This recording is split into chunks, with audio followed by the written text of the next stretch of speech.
Hello, this is Ig Arthur, or E.G. Arthur if you prefer, and in this video I'm going to attempt something which is very difficult for me, to make a relatively short video on a non-trivial topic. Why is this difficult? Because I'm a detail guy. I tend to get off into the weeds on topics, over-explaining minutiae to death. Conciseness is not my strong point. This should be fairly obvious to anyone who's watched my other videos. For instance, I've actually been working on a video for this topic for weeks, but the latest cut of my big video is about an hour and a half long. I'm not sure anyone would watch a video that long for a topic such as this, but I may eventually release it anyway for those who have a similar thirst for minutiae as I, and the patience to watch a video that long. For this video, I decided to do a reset and to try to convey just the critical piece of information within a relatively compressed time frame. We'll see how it goes. So the topic of this video, in general terms, is free riding in LOTRO, and the actual title is A Little Extra Maybe Hurts. Now, this is kind of a satire of the quests I'll talk about, whose titles start with the phrase, a little extra never hurts. I changed never to maybe because there are some nuances and complications that make doing these quests a little more painful than perhaps is really necessary, and I'll get into that. Before I dive into the specifics though, let me applaud SSG for making writing free. Up until the release of the Before the Shadow expansion in November of 2022, the writing skill was something that you either had to buy from the store with LOTRO points, minimum expenditure 95 LP, unless it happened to be on sale, of course. Or if you were VIP, you could do a quest at level 20 that granted the skill. So it wasn't free in any practical sense. Either you had to pay LOTRO points out of your LP balance, or you had to pay real money in the form of a subscription, so not free. Thus, it's a great enhancement to the game to be able to get the skill free. Thank you, SSG. But, and you knew there was a but, right? The way that this free writing skill was implemented perhaps could leave a little to be desired. Not only are there different NPCs, which give the quest which grants the free writing skill, in different places, but there are also different circumstances under which you can or cannot access those NPCs in those various places. Also, by piggybacking the free writing skill onto a tutorial for how to use the LP store, which is what the A Little Extra Never Hurts set of quests has always been, they open the process up to some nitpicking / criticism over whether it's even free or not. If one wants to be really pedantic about it, since the Part 2 quest requires an unlock that you have to purchase from the LP store, it's not actually free. But without getting into the weeds on this, as I usually do, let's just say if you do both parts of the two-part set of quests as intended, since Part 1 gives you 10 LP and Part 2 costs 10 LP, your LP balance doesn't change, so it's free in that sense. If I ever put out my longer video, I'll go into more detail talking about fungibility and so on, but for purposes of this video, just accept that I'm using the term free in a fairly loose sense and we can move on. At this point, I'd like to talk about the quests themselves. And I say quests, plural, because as I just discussed, if you want the writing skill to be free, then you have to do the Part 1 quest at least once. That gives you the 10 LOTRO points you need to pay for the unlock for the Part 2 quest, which is the one that actually awards you the writing skill. So here is the text for Part 1 and Part 2 of the quest, and mostly I'll just summarize the text that it is in green. Part 1 says, basically, that this is part of a tutorial on how to use the LOTRO store, that it awards 10 LOTRO points, and it can only be done once per server. Note especially that the Part 1 quest is once per server. Once you do it on a server on one character, it is never offered again to any other character on that server. But you can do this quest on multiple servers, so this is a relatively easy way to earn LP. Create a character on a server, get to the point where this quest becomes available to you, click through the quest dialogues, get 10 LP. Then go to another server and do the same thing. Another 10 LP. Rinse and repeat. If you're VIP, you can earn 10 LP on each of the 11 servers, including Treebeard. If you're not VIP, you only have access to 10 servers, but that's still 100 LP total you can earn. And as a note for future viewers of this video, if and when they stand up another legendary server, in addition to Treebeard, that's another 10 LP that you can earn if you're a VIP. The green text for Part 2 is, to be honest, not as accurate or clear as it could be.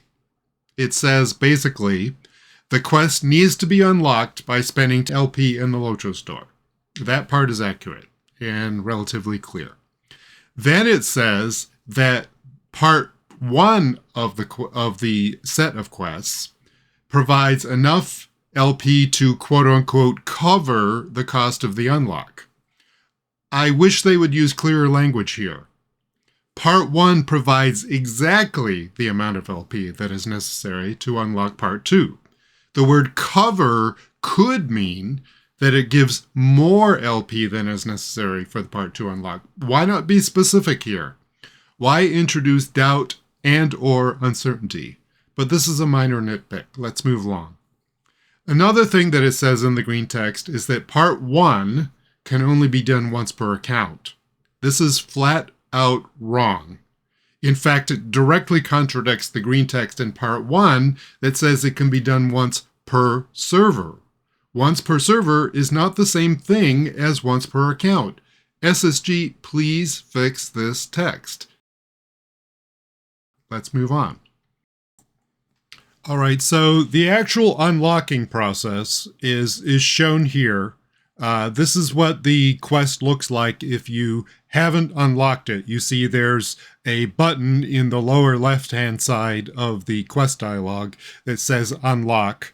You click on that, it'll take you directly to the item in the store, which is the 10 LP cost item, which unlocks the quest. Once you've unlocked that on your account, then that button, that unlock button, doesn't appear ever again for characters on your account, for any future characters.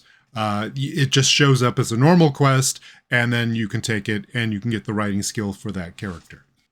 So if all that's required is to take one or two quests and click through them without killing anything or collecting anything or traveling anywhere as part of a quest objective, what makes this free writing process so complicated that it needs an explainer video such as this? Well, to answer that question, I'm going to have to refer to some other core questions that need to be asked about any quest in the game. And I'm going to frame that in terms of interrogatives. I'll mark the initial set of core questions in yellow. First, there's the who question, not the band, the question. One needs to know the NPC or NPCs which offer the quest. Then there's the where question. One needs to know the locations of that NPC or those NPCs. Then the final core question usually is a what question. Specifically, what is the minimum level to do the quest? For simplicity, I'm not even going to mark that interrogative here, since in this case, the quests are available at all levels. Normally, this is a core question that needs to be answered, but not in this case. If all that was required is to answer the who and the where questions, then this grid would suffice. Number 1, John Brackenbrook in the Hunter's Lodge, in Archet in Breeland.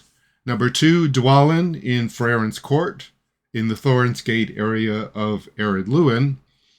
Number 3, Scardy Bendblade in the blacksmith shop in the village of Mossward in Swanfleet. But which of those 3 options to choose?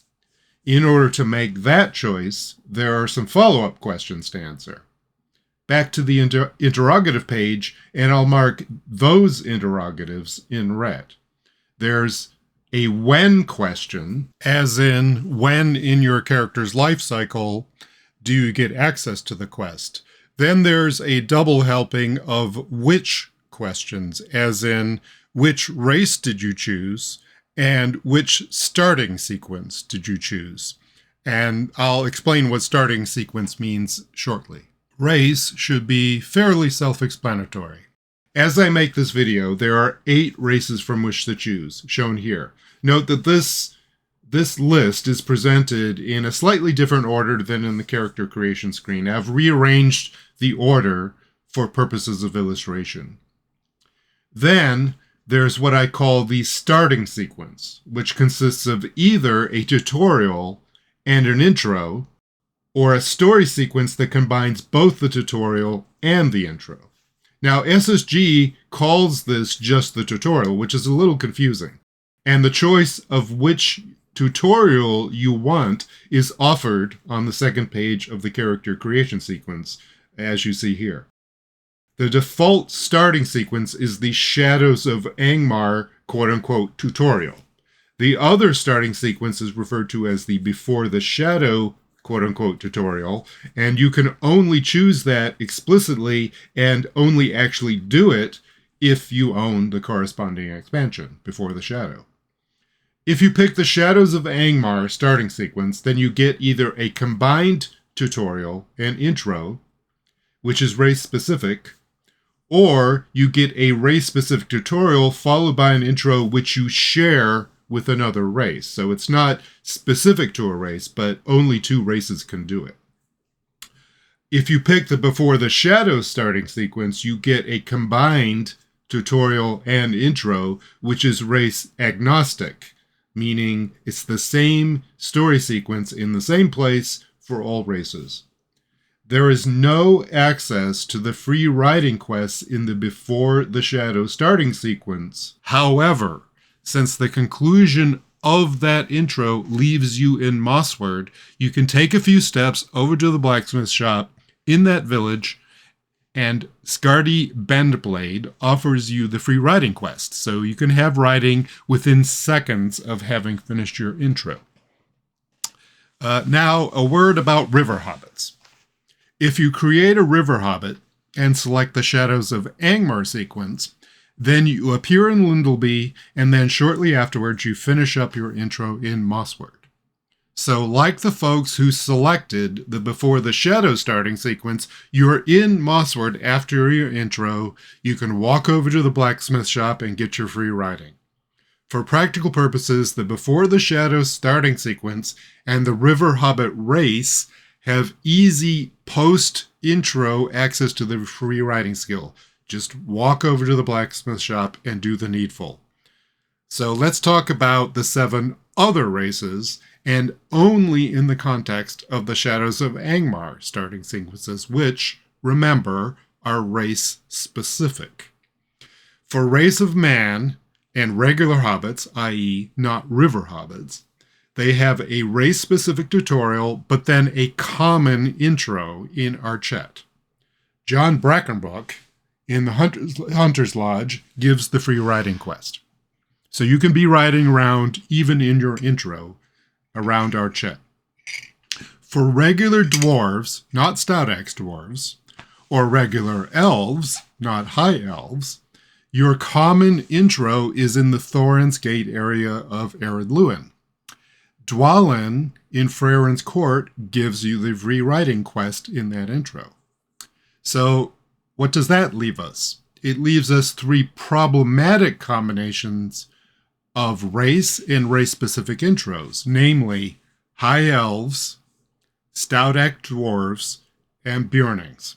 For these 3, not only is there no opportunity to get the free writing quest in their intro, but also, once their intro is done, they end up in either Ered Luin or Archet, and it may be rather non-trivial for them to get to Mossward, to the blacksmith shop, which, beyond an intro, is the only access to the quest which gives the free writing skill. The A Little Extra Never Hurts, Part 2. I should also note that if you have the free writing quest in your intro, but you miss it, hey, mistakes happen, and you get all the way through your intro and complete it, you're also in the same boat as High Elves, Stout Axes, and Bjornings, ending up in either Arid Luin or Archet and still needing to get the writing skill. So let's focus on these cases.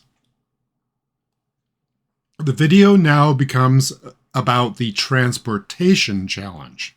How to get from Arid Luin or Archet to Mossward. For this, let me briefly explain how low-level travel routing works in LOTRO. Bree, Celondim, Michel Delving in the Shire, and Thorin's Gate are all interconnected via a swift travel that is completely unlocked, meaning even if you're free to play, you can take a swift travel between those locations. Normally, swift travel is something that you have unlocked permanently by being VIP or having been VIP in the past. But these 4 locations are exceptions to the general rule. They're unlocked for everyone.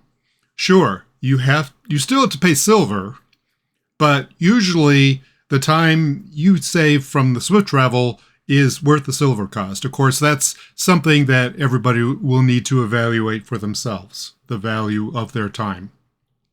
For the remainder of this video, I'll refer to that interconnected set of Bree, which, by the way, when I say Bree, I'm referring to the West Bree stablemaster.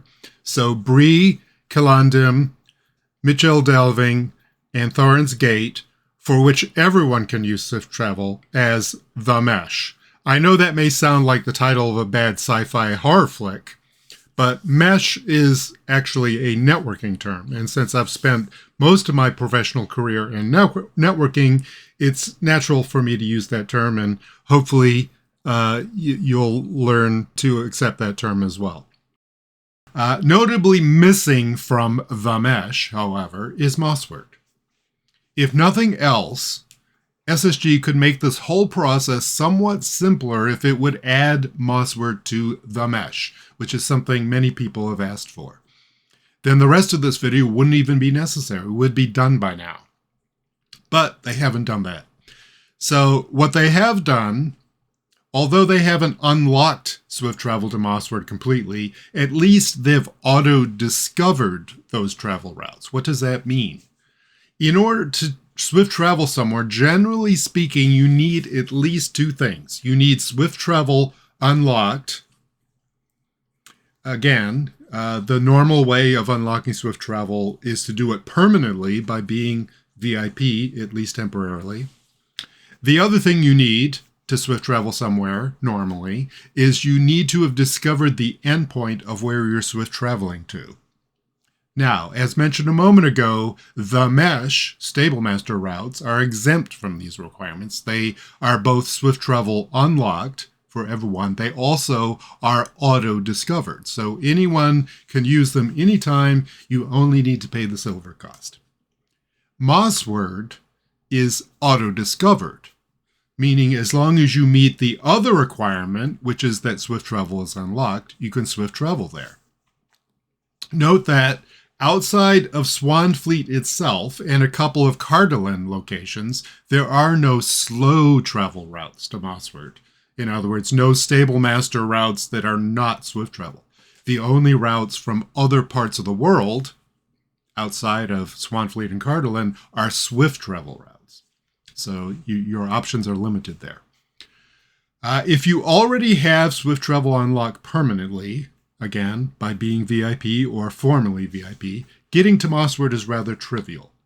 From the mesh, you swift travel to Mossward, to the blacksmith shop, take the quest, get the writing skill, and you're done.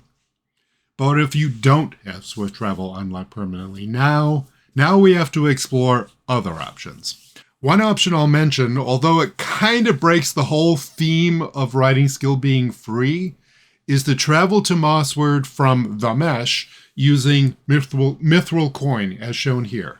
It costs 1 mithril coin. There is another way to travel via mithril coin, and that is from the Stablemaster Collections panel.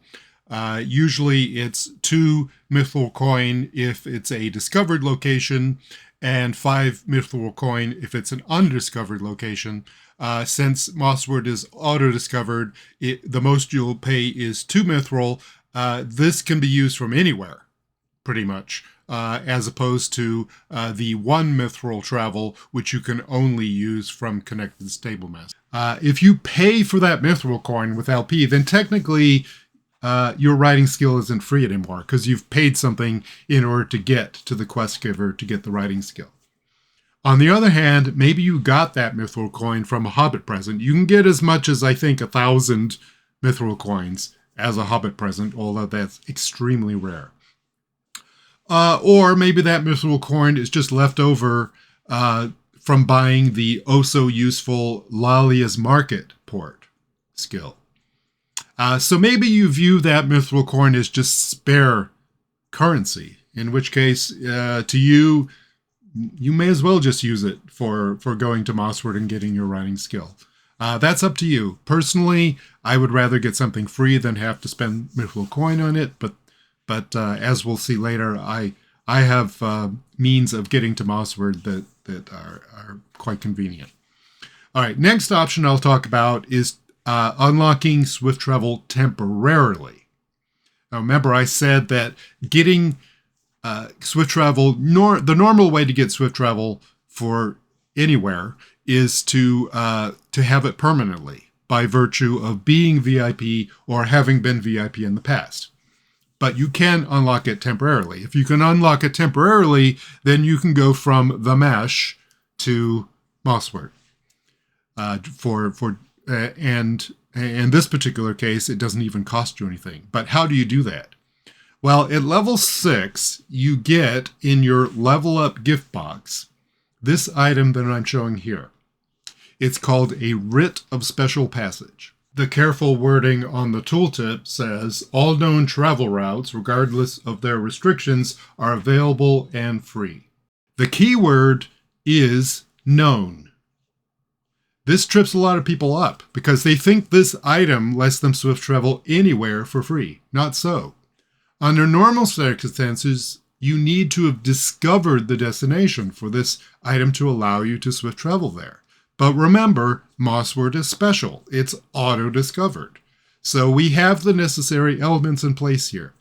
The discovery requirement is met by the auto-discovered nature of Mossward. And the Writ of Special Passage unlocks all other swift travel prereqs. So just use this item, swift travel from the mesh to Mossward, blacksmith shop, quest, you have your free riding, and you're done. Now, maybe if you're free to play, you might want to save that Writ of Special Passage for later in your character's life cycle after you've discovered more Stablemasters. Maybe. Or you accidentally deleted the Writ of Special Passage because you didn't know what it was or what it was for, and you just wanted to free up some inventory space. Or, and I've had this happen on a few tunes, you never got the level up gift box. And you can't be bothered nagging customer service to try and fix that. There's a number of reasons why you can't or don't want to use the Writ of Special Passage. I respect that. So the next options I'll talk about are porting or summoning, which in most cases will require the cooperation of another player. If you're mostly a solo player, you may not want to rely on someone else's help getting to Mossward. I respect that. Not everyone wants to beg in Kin Chat or World Chat for a ride to or near Swanfleet. If you have something to offer of value, whether it be gold, crafting mats, or whatever, as recompense for the time and effort of someone porting or summoning you, then that might also be an option. But if you don't want to have to deal with others, then maybe the porting or summoning options are not for you. Now, when I introduced this option, I said to Mossward or somewhere well connected to Mossward. Why the cryptic wording? because only the summoning option offers transportation directly to Mossward. Porting does not. So let's talk about the distinction between porting and summoning. Apologies to the more experienced players who already know this distinction well, but I'm trying to make this video for a broad audience, even totally new players. So I'm going to explain something very basic in the game. You can be summoned by anyone willing to fellow with you, to enter a fellowship with you, and who consumes this item that I show here, a simple rallying horn. Or you can also be summoned by a captain of sufficient level who can summon members of their fellowship without consuming anything. They have a non-consumable way to do summoning. They're the only class that has that. So from the summoner standpoint, there's a costly option with the rally horn, or if they happen to be a captain with the right level and the appropriate item, a free option which doesn't consume anything. Bear this in mind if you ask someone to summon you. If they have to use a rally horn, that's an item of value, and you should offer to reimburse them, or at least thank them for the sacrifice that they have made. Summoning can be done to almost anywhere in Middle-earth, including the most convenient option in this case, which would be to get summoned directly to Mossward. But actually, getting summoned to anywhere in Swanfleet that's close to a stable master will work, since all the stable masters in Swanfleet are interconnected with each other. It's another mesh, but it's not the mesh. Then you can take the slow travel route from that stable master to Mossward. There's also a couple of locations in Cardolan that have slow travel routes to Mossward. Heronay and the Stonecrop encampment, aka Tharbad. And remember, the stable master routes to Mossward are auto-discovered. So as long as you can get to those connected stable masters, you can get there. You only have to pay the silver cost, which is typically 1 silver. But speaking of paying the silver cost, if you're going to take a stable ride to Mossward, make sure you have the silver to pay for it, or that you can acquire it somehow. Yes, it's only 1 silver in most cases, but if you just left the intro and you haven't done much of anything else, you might not have 1 silver yet. Now, if this is an alt, and you have higher level characters, such as your main, you could perhaps log into that other character and send some money in the mail or via shared storage or whatever. And that way you could pay for your slow travel ride. But if this is your first character, that may not be an option. As a last resort, you can sell this item here that I'm showing, called the Flame of Uncalamir, and it vendors for about 17 silver. Everyone should get that Flame of Uncalamir on all new characters. So it's a shame to sell this flame, because eventually you'll need it. If you plan to level up that character, you will eventually come to a point where you'll need that Flame of Uncalamir, because that's what's used for disenchanting. And it costs almost 35 silvers to buy a new one. So you're vendoring for 17, then you end up having to pay 35 to replace it. But as a quick infusion of cash for a low-level character, it'll do in a pinch. If you don't want to sell your flame just yet, but you're on an account where you've bought various expansions in the past, especially if you've bought premium versions of expansions like collector's editions or ultimate editions, you probably have a bunch of extra junk, cosmetics and so forth that you could sell off to raise the funds in order to pay for your travel. Or, there's always the option of just questing a bit before you get your riding skill. There are usually a few quests near the place you get dropped off after your intro concludes that you can just run around, do some quests. You can sell off any trophies that you get. trophies, meaning things that look like task items but aren't actually accepted on the task boards. You can just sell those off. There's no point to keeping them around. You just vendor them. Once you get enough silver, then you can go and get your free riding. So now let's talk about the difference between porting and summoning. Summoning, as we saw, will relocate a fellowship member to the person doing the summoning, wherever they happen to be. Porting, on the other hand, what it does is it relocates the person who's doing the porting to another spot, and then fellowship members that were nearby to where the porting person was then get an option to follow that person to wherever they happen to port. So porting can be used just as a personal skill to be able to relocate yourself from one place to another, but it can also be used as a group benefit to help fellowship members get from wherever they are to wherever the porting person goes. The two classes that can port are hunters and mariners. Hunters, unfortunately, don't get any porting skills until level 20. So while they may be able to help other people get their free riding later in their careers, hunters probably won't use their porting skills in order to get their own free riding, because they'd have to wait until level 20 in order to do that. Unless they're very patient and are okay with walking everywhere until they reach that point, then they'll probably opt for other ways of getting to Mossward to get their free riding if they need to, if they don't do Before the Shadow, or they're not a river hobbit, or and so on. So among the hunter ports to Swanfleet locations, it appears that Clegger is the closest one in terms of how long it takes to do the slow ride from there to Mossward. According to my timings, it's about 2 minutes from Clegger. It's slightly longer from Langaren, which I think is the next closest one.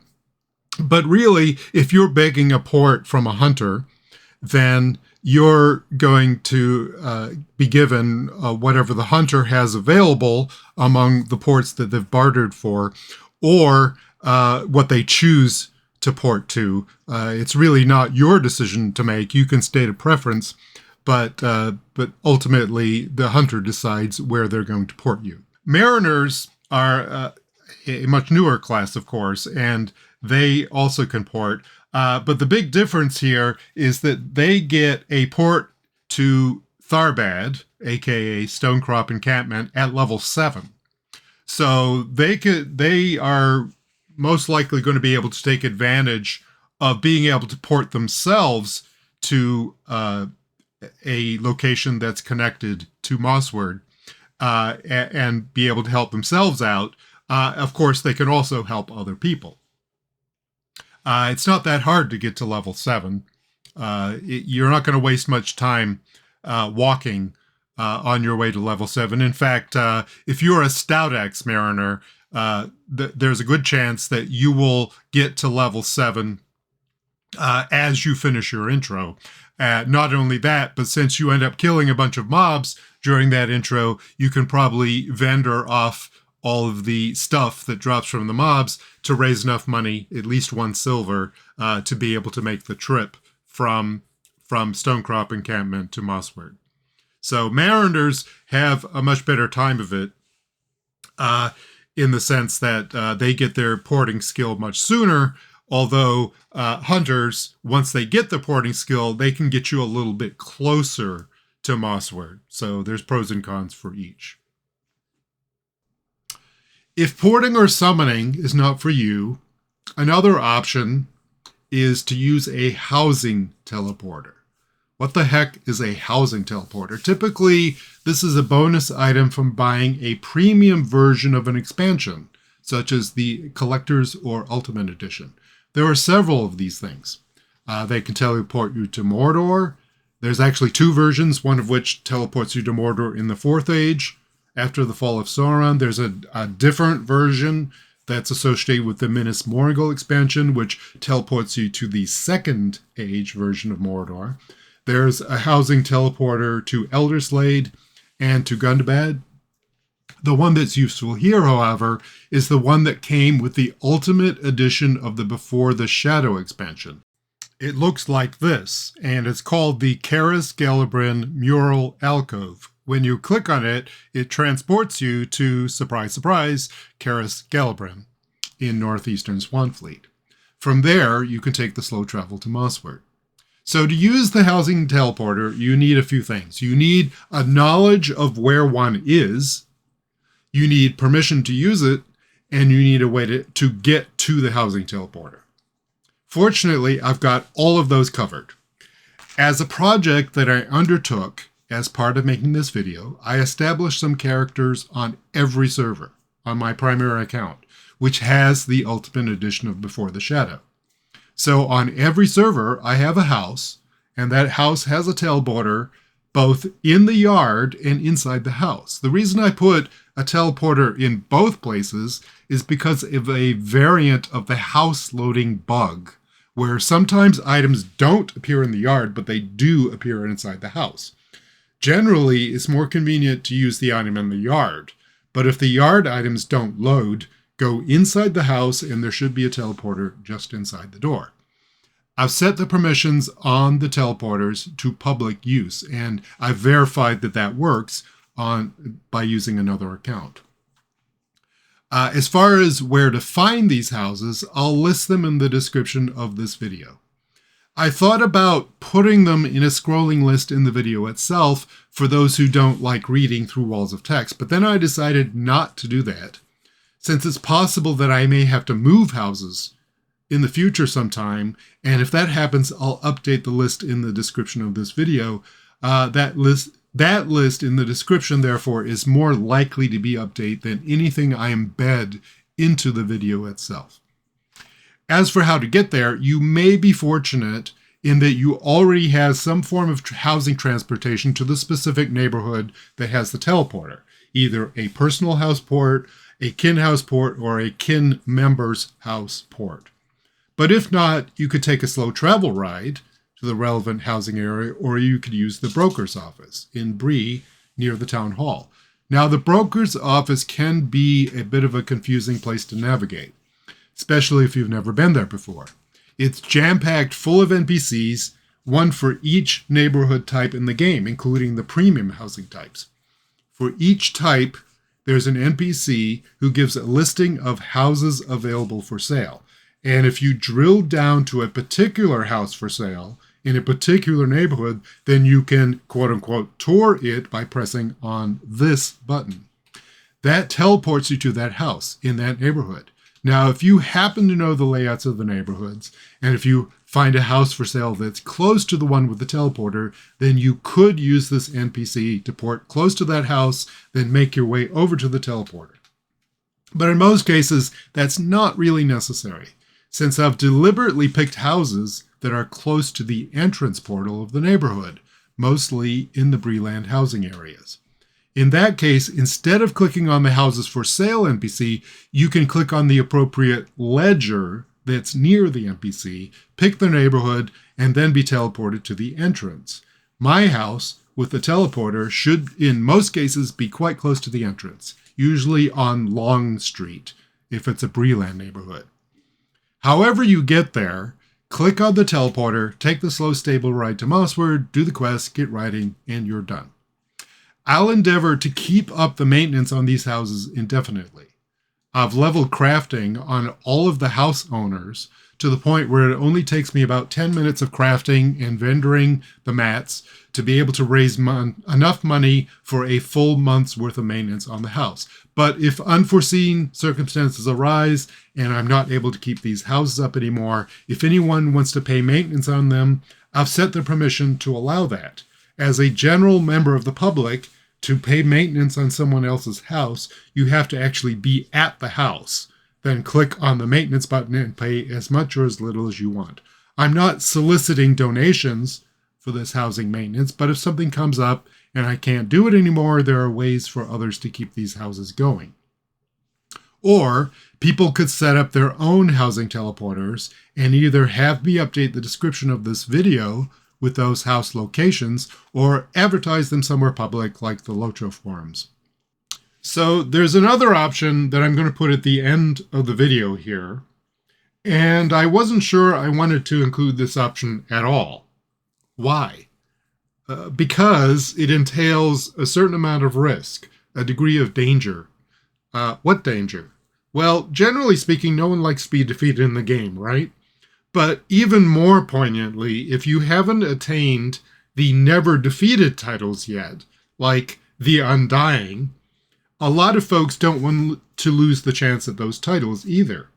The option I'm talking about is a Hell Run option, where you travel overland towards Mossward among mobs that are significantly higher level than you, purple mobs. Although this can be thrilling, exhilarating, it's not for everyone, so I debated whether to include this option at all. But then something interesting happened. I started checking this out, and it's actually a lot easier than it might appear initially. First of all, when I say towards Mossward, you don't have to go all the way to Mossward from, say, Bree. As mentioned earlier, Herne has a stable route to Mossward, so you only need to get as far as Herne, and then you can take the stable ride the rest of the way.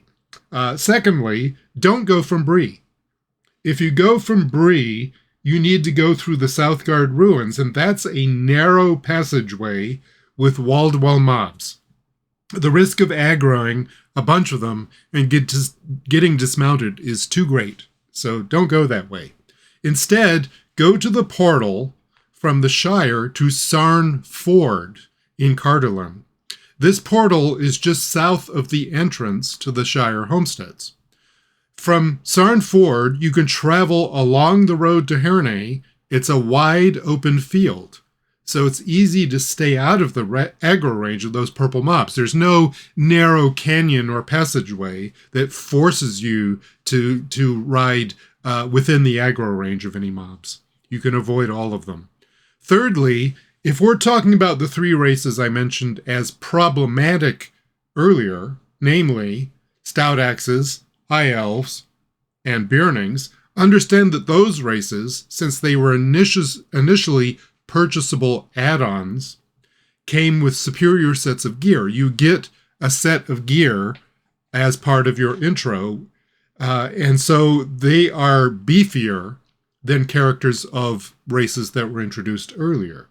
Harder to kill. So that makes the Hell Run a lot more feasible. Lastly, and this is the most important point, if you don't care about those never defeated titles, such as Undying, this is essentially a risk-free strategy. Why? Because Sarn Ford has no risk circle of its own. As far as I can tell from my testing, if you get defeated anywhere along the road from Sarn Ford to Herne, you can retreat to the rest circle near Herne. From there, you just head over to the Stablemaster and then go on to Mossward. So if you really didn't care about those titles and you just wanted to save some time, you could immediately, as soon as you get to Sarn Ford, you could run up to the nearest hostile mob and whack it a few times if necessary. Say, hey dude, I'm here, and have them kill you and defeat you, and then you could retreat to Herne and then continue on from there. I mean, that's kind of a lame way to do things, but it would save some time. So I do have, just to demonstrate this, I do have a companion video to this one, which is linked from the description of this video, which shows a level 8 Stout Axe Runekeeper making the run from Sarn Ford to Herne on a plus 32% mount with only 80 morale. Now, you may be wondering, how is it that I'm recommending that I use a mount for this, given that I don't have the riding skill yet? Well, At level 5, you should get from your level up gift pack, you should get what's called a wrapped horse whistle. This item here that I'm showing.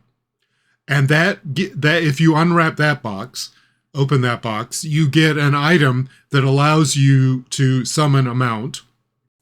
It's a plus 32% mount with 100 morale. On the plus side, it doesn't require riding to use, but on the downside, it only lasts 24 hours. So it's a temporary mount.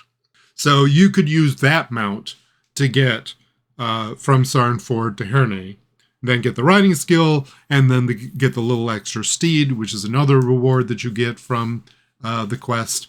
And then you don't need that horse whistle mount anymore.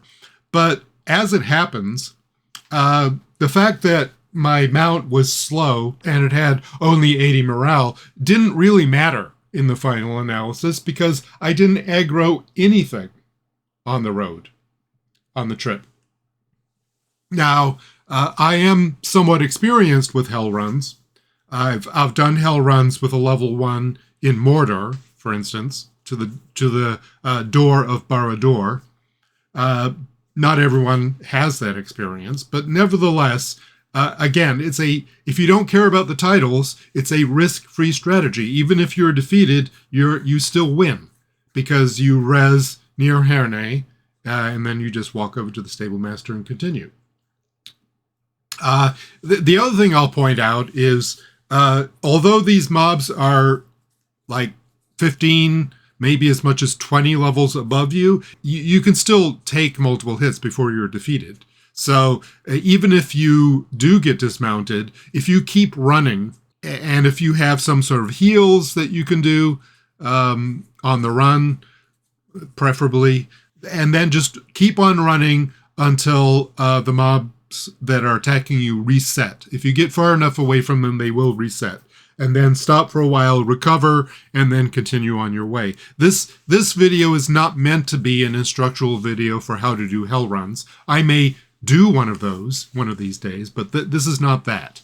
So, but those are just a few tips for how to do a hell run and how to get from Sarnford to Herne.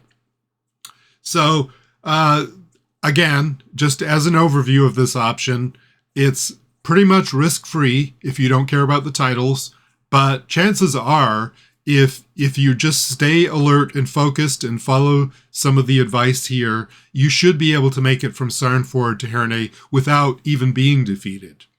And then once you get to Herne, then you can take the slow travel ride to Mossward, and you're done. Now, before I wrap up this video, and I know I said I'd try to keep it short, but I'm going to insert a small addendum here, which I call advice to the advice givers.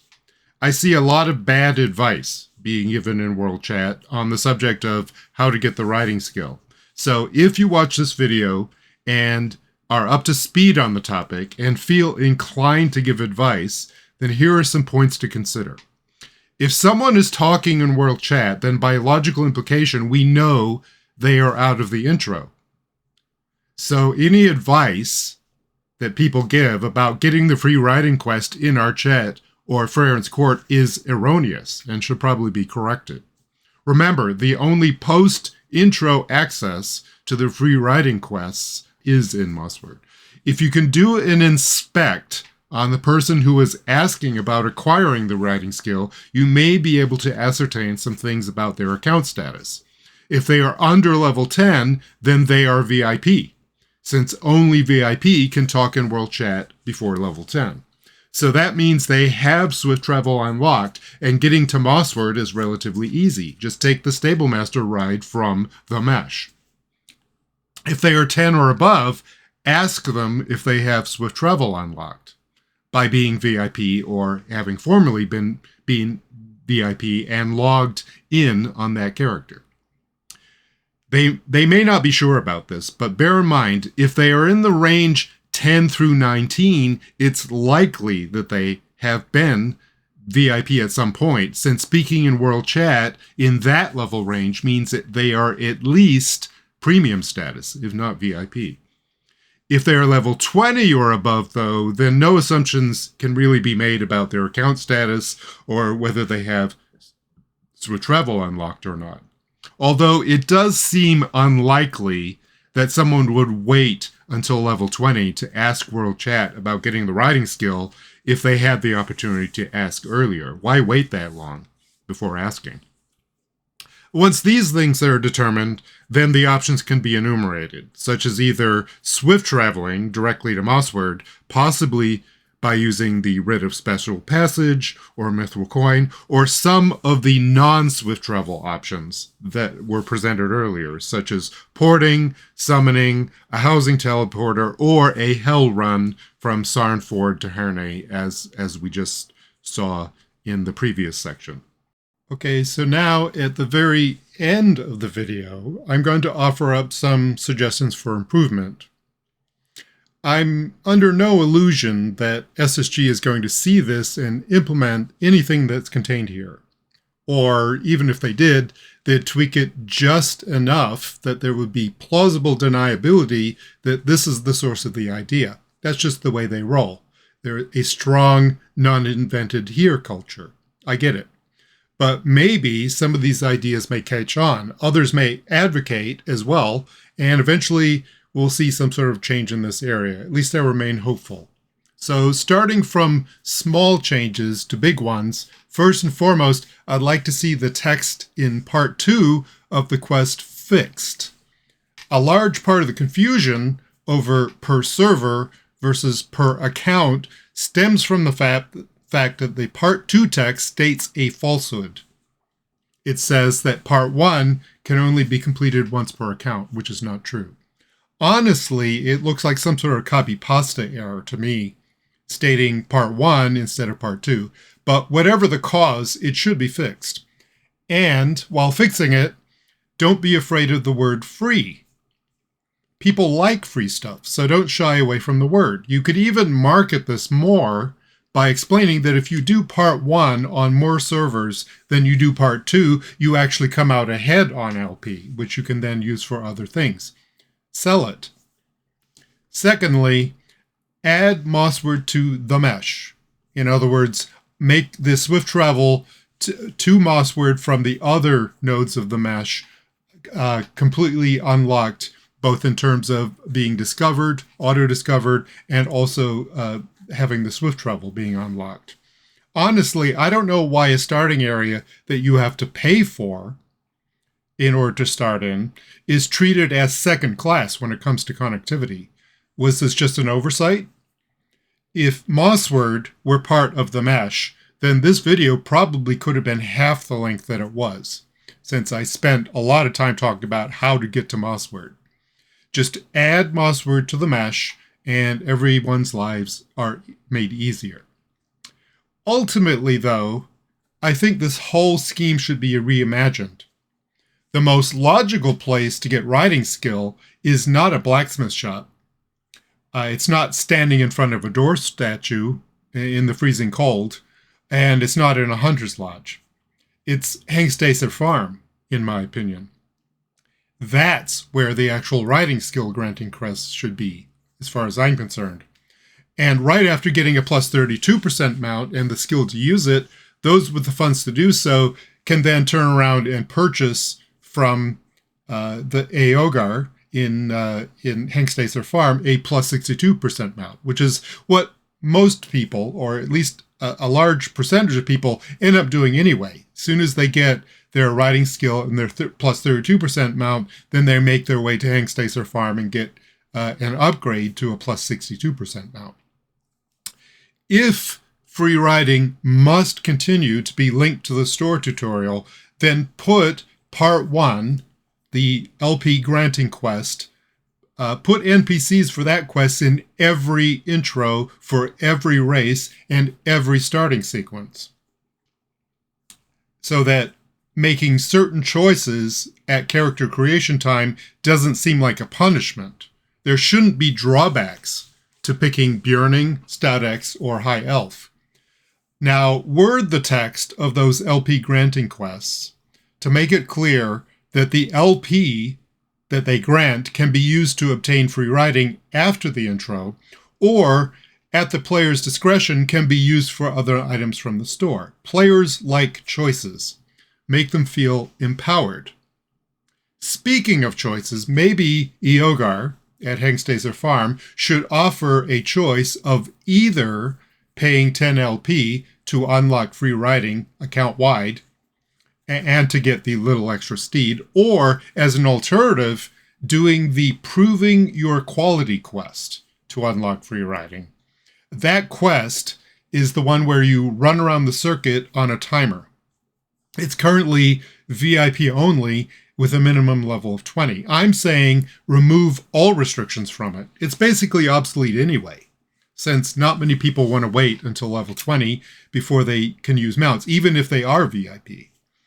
Repurpose the quest. Make it clear, however, that while the 10 LOTRO point unlock is account-wide, the Riding the Circuit quest, Proving Your Quality, while cheaper, is something that you'd have to do for every character on the account that you ever create. The player can then make an intelligent buyer's choice, factoring in the value of their time, and I think honestly this is a better tutorial for practical use of the store than just a one-and-done, foregone conclusion as the quest is now. I mean, who's going to not unlock free riding the way that it currently stands? There is no alternative, essentially. In any case, that wraps up the video. It ended up being still pretty long, but at least it's not 90 minutes, right? Hopefully this helps folks get some free riding, and I'll see you on the next video.